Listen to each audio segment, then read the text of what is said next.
तो दर्शक बंधु वर्तमान सुभद्रा योजनार आवेदन फॉर्म को लोक मानक सामना को समस्त सामने यही फॉर्म को ऑनलाइन रे जारी करा जायछि।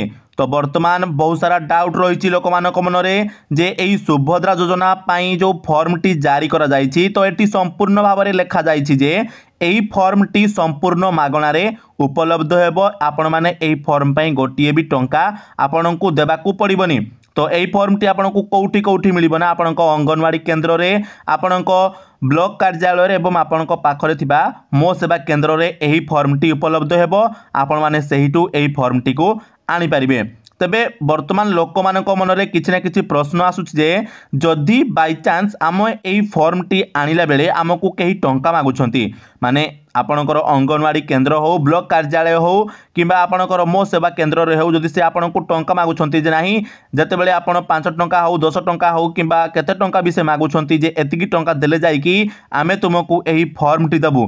तो से जगह रे आपण कोन करिवे ना वर्तमान सरकार को नेकी वर्तमान गोटे टोल फ्री नंबर भी जारी करछन। तो जो नंबर टी हैला कोन ना 14678। तो आपण माने यही नंबर रे सीधा सड़क कॉल करंतु जदि से माने तुमको सुभद्रा योजना फॉर्म बदल रे किछि भी टंका चार्जेस करूछंती।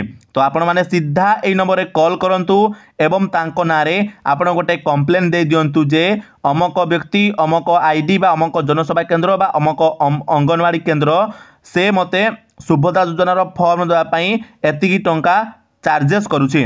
तो आपण माने एबरी भाव में कंप्लेन करि परिबे काहेकि ना सरकार निजे सूचना देइछंती जे एही फॉर्म पई गोटी भी टंका देबा को पड़िबनी यह संपूर्ण मागणा रे ही उपलब्ध हेबो।